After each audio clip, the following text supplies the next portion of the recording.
ETV YouTube ఛానల్స్లో మీ వ్యాపార ప్రకటనల కోసం ఈ నంబర్కి కాల్ చేయండి.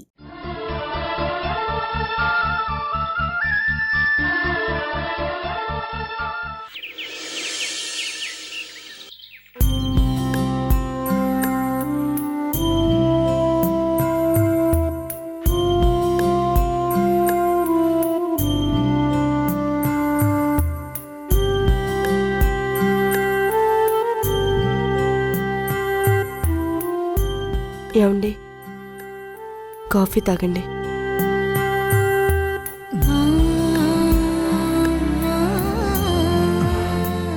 థ్యాంక్స్ పార్వతి.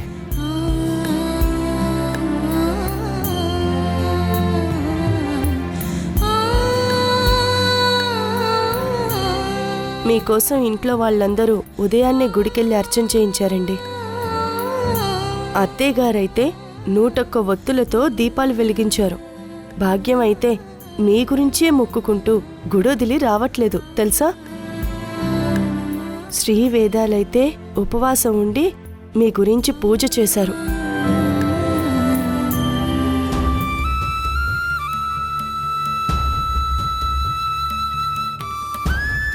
నిన్ను మళ్ళీ ఇలా చూస్తానో లేదోనని చాలా భయపడ్డానురా. భయం ఎందుకమ్మా, ఎప్పుడొకప్పుడు అందరం పోవాల్సిన వాళ్ళమే కదా. అన్నయ్య, నేనుండగా నీకేం కాదు, ధైర్యంగా ఉండు. నీకు తలనొప్పి కూడా రాకుండా చూడు స్వామి అని గట్టిగా కోరుకున్నానులే. నువ్వేం దిగులు పడకు. బీ పాజిటివ్ మావయ్య. ఇప్పుడు మీ హెల్త్ కండిషన్ బాగుందని డాక్టర్ కూడా చెప్పారు. సో మీరేం వరీ అవ్వకండి. మైండ్ పీస్ కోసం ఒక 1 వీక్ అరకు లాంటి ప్లేస్కి వెళ్దామా డాడీ?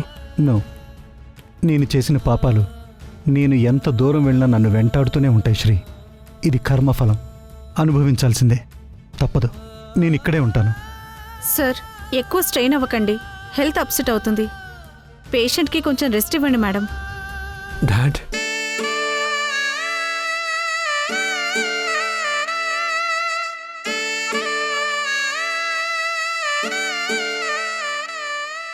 నన్ను క్షమించండి dad. Please forgive me dad.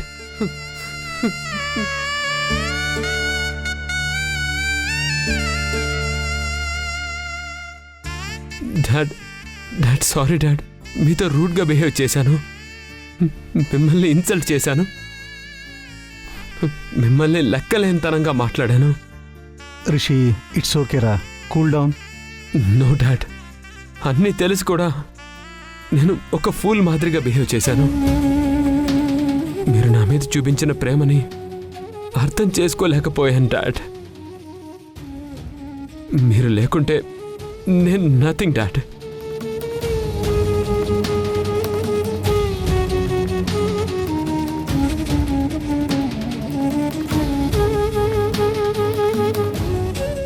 మీరు ఇలా అవ్వడానికి రీజన్ నేనే డాడ్.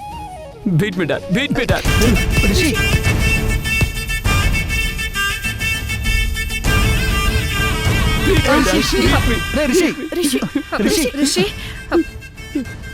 ప్లీజ్ సార్, సార్కి స్ట్రెస్ కలిగించకూడదని డాక్టర్ చెప్పారు. అందరూ బయటికి వెళ్ళండి ప్లీజ్. కండిషన్ అర్థం చేసుకోండి. Sorry nurse. రిషి, నువ్వు చేసిన తప్పేంటో తెలుసుకున్నావు, అది చాలు నాన్న. మీ నాన్న చాలా సంతోషిస్తారు. ఇక ఆయన ఆరోగ్యం కూడా మెరుగవుతుంది. రిషి, నువ్వు నన్ను అర్థం చేసుకున్నావు, నాకంతే చాలు. గుండెలపైనున్న సగం భారం తగ్గిపోయింది. ఇలాగే ఉండు రిషి, ఇక మారకు. Okay dad.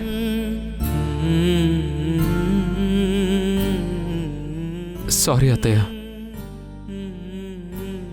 ఏదో ఆవేశంలో మీతో మిస్బిహేవ్ చేశాను. ఇంకెప్పుడు అది రిపీట్ అవ్వదు. సర్లే అల్లుడు, నీ గురించి నాకు తెలీదా? పద్ధతి మార్చుకున్నావు, అదే 10,000 నా మొహం మండ. రిషి, డాడీకి రెస్ట్ అవసరం, పద వెళ్దాం. అత్తయ్య, బామ్మ, మీరు కూడా పదండి వెళ్దాం. పార్వతి, నువ్వు ఆగు. నర్స్, ఒక 5 minutes బయటికి వెళ్తారా?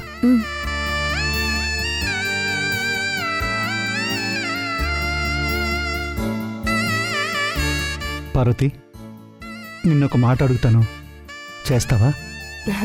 తప్పకుండా చేస్తాను. చెప్పండి. సరస్వతిని ఒక్కసారి చూడాలనుంది పార్వతి. నేను స్పృహలో లేనప్పుడు నన్ను చూడాలని వచ్చింది. ఇప్పుడు నేను తన్ను చూడాలనుకుంటున్నాను. నేను ఫోన్ చేసి పిలిస్తే రాకపోవచ్చు. ఆ సమాధానం విని నేను తట్టుకోలేను. అందుకే ప్లీజ్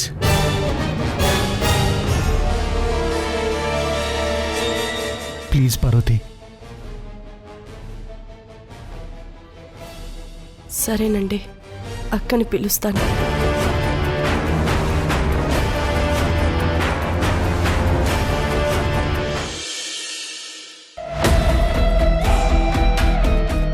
ఇంకా ఎందుకు ఎలా ఉన్నావు?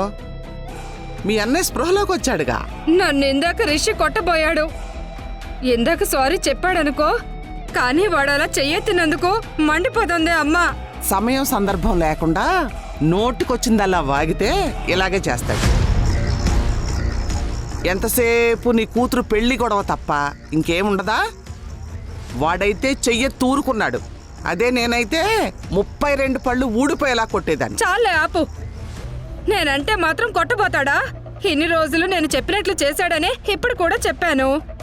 లేదంటే వాడితో చివాట్లు తినడానికి నాకేమైనా పిచ్చి అనుకున్నావా? అప్పప్పప్ప.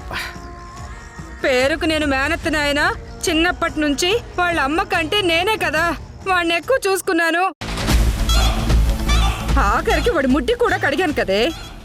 ఇవన్నీ ఎందుకు చేశాను? వాడి మీద ప్రేమ ఉండబట్టే కదా. ప్రాణంగా చూసుకున్న నాపైకే చెయ్యి ఎత్తుతాడా? ఏ మాటకు ఆ మాట. నువ్వు ఇలా చూసుకోబట్టే వాడలా తయారయ్యాడు. అనవే, నన్ను అనవే. నేను మంచి చేయాలని చూసినా చెడే అవుతుంది. నా కర్మ అలా ఉంది. ఎవరినని ఏం లాభం చెప్పు. ఊరుకోమ్మా. రిషి గురించి పూర్తిగా తెలిసి నువ్వే ఇలా ఏడిస్తే ఎలా చెప్పు? అయినా సారీ చెప్పాడు కదా. వాడికి ఇంట్లో అందరికన్నా నువ్వంటేనే ఎక్కువ ఇష్టం. ఆ సంగతి నీకు కూడా తెలుసు కదా. ఏదో వాళ్ళ నాన్నకు బాగోక బాధలో ఉన్నప్పుడు నువ్వు అలా మాట్లాడేసరికి కోపం వచ్చి చెయ్యెత్తుంటాడు. పెద్దదానివి, ఆ మాత్రం అర్థం చేసుకోవే. ఊరుకో. అన్నట్టు ఏదో ప్లాను, రిషిని గ్రిప్లో పెట్టుకుంటాను అనేదో చెప్పావు కదా, అదంతా అయిపోయినట్టేనా? అంతేగా. సరేలే, ఏది జరగాలని రాసి పెట్టుంటే అదే జరుగుద్ది. రిషి పెళ్లి గురించి మర్చిపో. వాడి రాతలో ఏది ఉంటే అదే జరుగుద్ది. నిజం చెప్పమ్మా. అసలు ఋషి గురించి తెలిసి ఎవరైనా పిల్లనిస్తారా? ఎవరు ఇవ్వరు కదా. ఫోన్లే పాపం, ముద్దుల మేనల్లుడు కదా అని పిలిచి పిల్లనిస్తానంటుంటే తెగ రెచ్చిపోతున్నాడు. నిజానికి వీడు తప్పు చేయకపోయి ఉంటే అసలు ఆ వీణ మాత్రం వీడిని పెళ్లి చేసుకునేదా ఏంటి? వీడి మొహం కూడా చూసేది కాదు. ఏంటి బాధలో నిజాలన్నీ మాట్లాడేస్తున్నావు? నిజమే కదమ్మా. నిన్నటి వరకు ఆ వీణ పేరు చెప్తేనే చిర్రెత్తిపోయేవాడు. ఇప్పుడేమో దాన్నే పెళ్లి చేసుకుంటానని అంటున్నాడు. అదే ఇంటి కోడలంటున్నాడు. నా అల్లుడు కూడా మారిపోయి వాళ్ళతో చేరిపోయి నన్ను ఒంటరిదాన్ని చేస్తాడేమోనని నాకు భయంగా ఉందమ్మా. మార్పు మంచిదే కదే, వదిలే. వాళ్ళకి మంచిది, నాకు కాదు కదా. అబ్బా,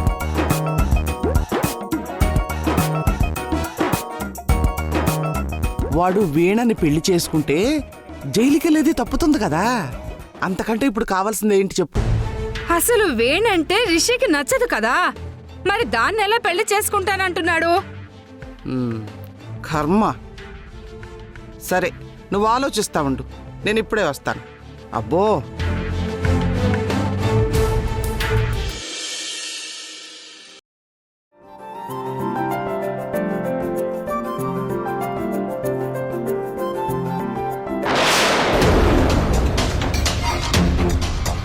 ఈరోజు క్యారియర్ లేట్ అయిపోయింది.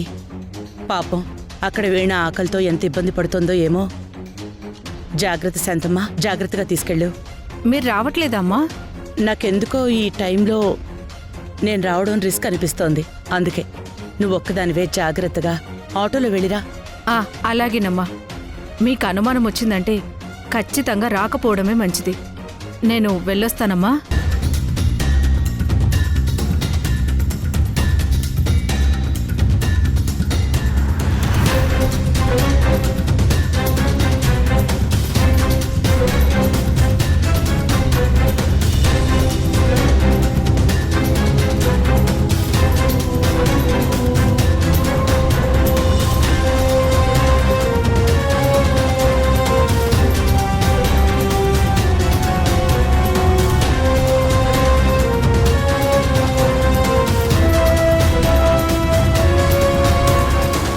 టైంకి ఒక్క ఆటో కూడా రావట్లేదు.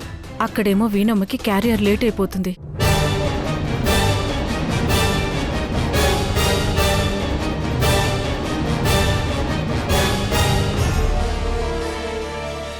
ఆపు ఆపు ఆపు బాబు, ఆటో ఆపు, ఆటో ఆపు. బాబు, ఆ మూల మీద దాకా తీసుకెళ్తావా? అలాగే, ఎక్కడమ్మా? పోనీ బాబు.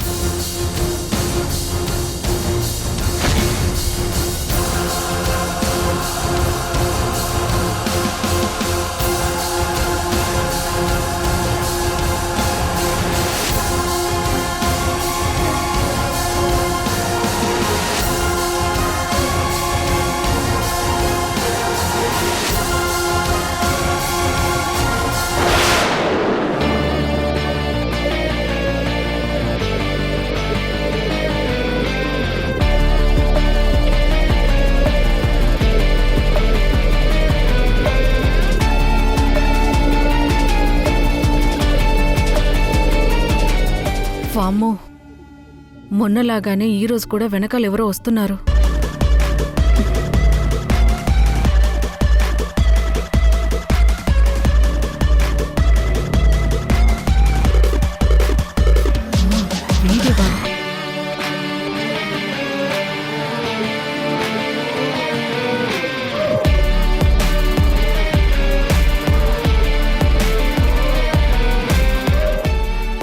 బాబు, ఆటో పక్క కాపు.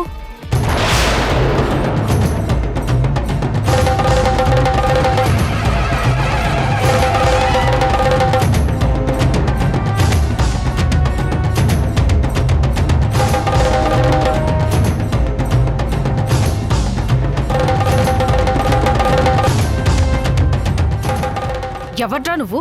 దిగు దిగు. రోజు నా వెనకాలే వస్తున్నావు. దొంగ సచ్చినోడా, ఆడోళ్ళ వెనకాల తిరుగుతున్నావు. నీకేం పని పడలేదారా?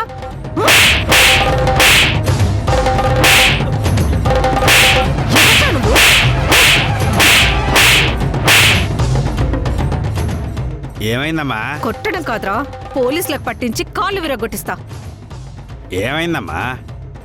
ఈ విధవ నేను బయటికి వెళ్తే చాలు నా వెనకాలే వస్తున్నాడు. ఎందుకు వస్తున్నావురా అని 4 తగిలించి అడుగుతున్నాను. అయినా నోరు విప్పడం లేదు. ఇలాంటి పోరంబోకుని పోలీసులకు పట్టించాలమ్మా. అవును, ఫోన్ చేయండి, విధవను పట్టిస్తా. వీడి వయసేంటి, నా వయసేంటి? కొంచెమైనా ఈ గాడిదకు బుద్ధుండక్కర్లేదా? కొట్టండి.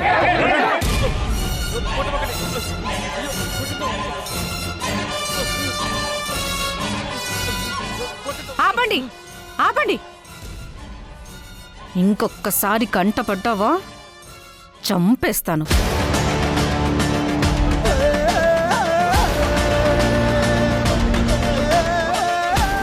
ఫీనమ్మకి క్యారియర్ లేట్ అయిపోతుంది.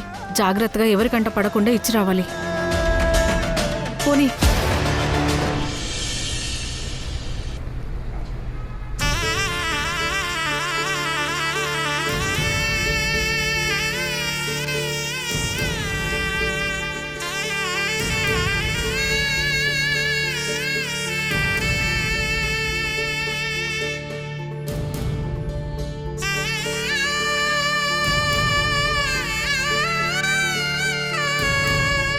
స్వామి, ఆయన తొందరగా కోలుకోవాలని, ఆయనకేం కాకుండా చూడు స్వామి.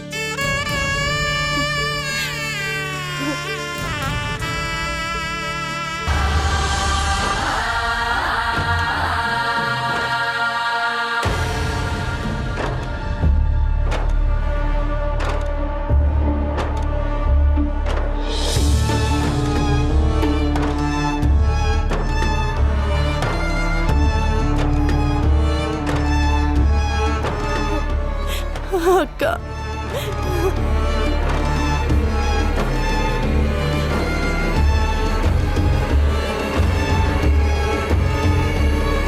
అక్క పార్వతి ఎందుకు ఇక్కడికి రమ్మని ఫోన్ చేశావు? ఆయన నిన్ను చూడాలని కలవరిస్తున్నారక్క. ఒక్కసారి వచ్చి చూసెళ్ళక్క. నాతో ఈ మాట చెప్పడం కన్నా ఆయన త్వరగా కోలుకోవాలని దేవుణ్ణి వేడుకో పార్వతి. ఫలితం ఉంటుంది. అక్క అలా అనొద్దక్క. మాట పట్టింపులు మనస్పర్ధలుంటే ఇంకెప్పుడైనా చూసుకోగాని ఆయన ఆరోగ్యం బాగాలేని ఇలాంటి టైంలో కాదక్క. నువ్వు వస్తే ఆయన మామూలు మనిషి అవుతారు. రా అక్క, వెళ్దాం. రాలేను పార్వతి, నాకు వేరే పనుంది, వెళ్ళాలి. ఆయన మీద కక్ష సాధించటానికే కదక్క ఆయన చూడ్డానికి రానంటున్నావు. నా మాటలోని పరమార్థాన్ని కనిపెట్టావు పార్వతి. కానీ నువ్వు అర్థం చేసుకునే విషయం వేరు, నేను రానని చెప్పడానికి రీజన్ వేరు. కారణాలు ఏవైనా కావచ్చు. కట్టుకున్నవాడు చావు బ్రతుకుల్లో ఉంటే భారీగా వచ్చి భర్తను చూడడం బాధ్యత. నా మనసులో అనిపిస్తున్న మాట డైరెక్ట్గా చెప్తున్నాను. ఆయన నీకు దగా చేశారన్న ఒకే ఒక కారణంతో ఇప్పుడు నువ్వు ఆయన చావు కోరుకుంటున్నావు.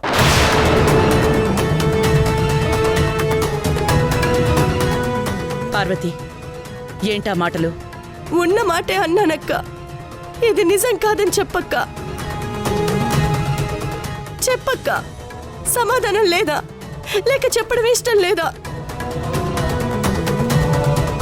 నా కష్ట సమయాల్లో ధైర్యం చెప్తుంటే పైనున్న దేవుడు నీలో ఉండి చెప్పే మాటల్లా నాకు అనిపించేవి. నా బాధను పంచుకుంటుంటే తోడబుట్టిందాన్లా అనిపించేదానివి. సమస్యల్ని ఎలా పరిష్కరించాలో చెప్పేటప్పుడు గురువులా కనిపించేదానివి. కానీ నా భర్త ప్రాణాలు పోతున్నాయి, వచ్చి కాపాడక్క అన్నప్పుడు రానని సమాధానం చెప్పావు చూడు. ఇప్పుడు నీలో ఆ యమధర్మరాజా కనిపించాడు. ఆయనకేవైనా జరగరాంది జరిగితే నీ సౌభాగ్యం ఏమవుతుందో తెలుసు కదక్క. ఐదోతనం పోగొట్టుకుంటే మనల్ని ఏమని పిలుస్తారో తెలుసు కదక్క. ఇన్ని తెలిసినా సరే నువ్వు పట్టనట్టుగా వెళ్తున్నావు. నీకు కనికరం అంటూ లేదు. నీ పెద్దరికం అంతా ఒక బూటకం. నీ మాటలన్నీ తేనె పూసిన కత్తులు. నువ్వు భద్రత అంటావు. అసలు నీ నుంచే నా తాళికి భద్రత లేకుండా పోయింది. నా పసుపు కుంకుమలు గాల్లో దీపాలయ్యాయి. ఆయన నిన్ను తీసుకురమ్మని నాతో చెప్తూ కన్నీళ్లు పెట్టుకున్నారు. ఎంతటి శత్రువుకైనా ఆ కన్నీళ్లను చూస్తే పగ ప్రతీకారాలు చల్లారుతాయి. కానీ కట్టుకున్న భార్యగా నీ మంటలు ఇంకా చల్లారలేదు. ఆయన్ని నాకన్నా నువ్వే బాగా అర్థం చేసుకున్నావు పార్వతి. కానీ నేను ఆయనలోని రెండో మనిషిని కూడా చూశాను. నువ్వు ఆయన మాయలో పడి ఆ రెండో రూపాన్ని చూడలేకపోతున్నావు. నీకు నాకు మధ్య ఉన్న తేడా అది. ఆ మాయలో పడ్డ నీకు ఆయన మాటలతో మత్తెక్కించాడు. ఇప్పుడు ఆ మత్తులో నువ్వేం మాట్లాడుతున్నావో ఏం చేస్తున్నావో నీకే తెలీదు. ఒక రకంగా ఆయన రాంగ్ చేసినా నీకు రైట్ లాగే కనిపిస్తుంది, వినిపిస్తుంది. ఎంతసేపు ఆయనలో ముందున్న చెడుని చూస్తున్నావు, కానీ మారిన మనిషిని మాత్రం చూడు. తప్పులెవరు చేయరక్క. అందరూ ఏదో ఒక సందర్భంలో తప్పులు చేస్తారు. ఆయన అంతే, గతంలో చేసుండొచ్చు. కానీ ఇప్పుడు తన తప్పుని సరిదిద్దుకున్నారు. రిషి జీవితం బాగుండాలని, నలుగురిలో వేలెత్తి చూపించకూడదని, ఆయన స్థాయి కాకపోయినా ఎన్నో మెట్లు దిగి వీణని కోడలుగా చేసుకోబోతున్నారు. రిషి కూడా తన మనసు మార్చుకొని దారిలో పడ్డాడు. మళ్ళీ వాళ్ళ నాన్న కళ్ళల్లో సంతోషం చూస్తాడు. కానీ ఇవన్నీ చూడాలంటే ఆయన ఆరోగ్యంతో ఉండాలి. నువ్వొస్తే ఆయన ఆరోగ్యం కుదుట పడుతుందక్క. నేను రావాలనుకున్నప్పుడు వస్తాను, ఆయన అనుకున్నప్పుడు రాలేను. మొదటి నుంచి నువ్వు చేస్తున్న పనే అది కదక్క. నువ్వు ఇంటికి రావు సరే, కనీసం వీణ ఎక్కడుందో చెప్పు. వీణ ఆచూకీ తెలిసినా సరే ఆయనకి టెన్షన్ తగ్గి ఆరోగ్యం మెరుగుపడుతుంది. కనీసం ఆ సహాయం అయినా చెయ్యి. నువ్వు నన్నెంత ఏమార్చాలని చూసినా వీణ గురించి నిజం నీకు చెప్పను. ఎన్ని విధాలుగా ఆయన మీద కక్ష తీర్చుకోవాలని చూస్తున్న నిన్ను ఏమనాలో తెలియడం లేదు. నీకు తెలియకపోయినా నీ గురించి మాత్రం నాకొకటి తెలుసు. నువ్వు ఒక అమాయకురాలివని, తోలుబొమ్మవని. ఆడించేది ఎవరో గాని ఆడేది నువ్వు. మాట అనే శబ్దం పుట్టించేది వేరే వాళ్ళు. తప్పుడు మాటలు కూడా అర్థం చేసుకోలేనంత అమాయకురాలివి పార్వతి. నేలాగా మాటల్ని నేర్చుకోలేదు. నువ్వు ఒక బండరాయిలా మారిన మనిషివే, మనసు లేని రాయివి.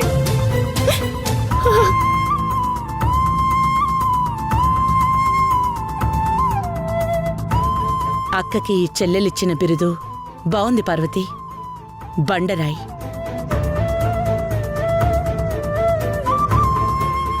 చివరిగా 2 మాటలు చెప్తాను, గుర్తుపెట్టుకో. ఒకటి, ఇంట్లో భద్రత ఉంది అని నమ్మకం నాకు కలిగితేనే వీణ ఇంటికొస్తుంది. 2, బండరాయిలో కూడా చెమ్ముంటుంది పార్వతి. కాబట్టే నా స్థానంలో నిన్ను పంపాను.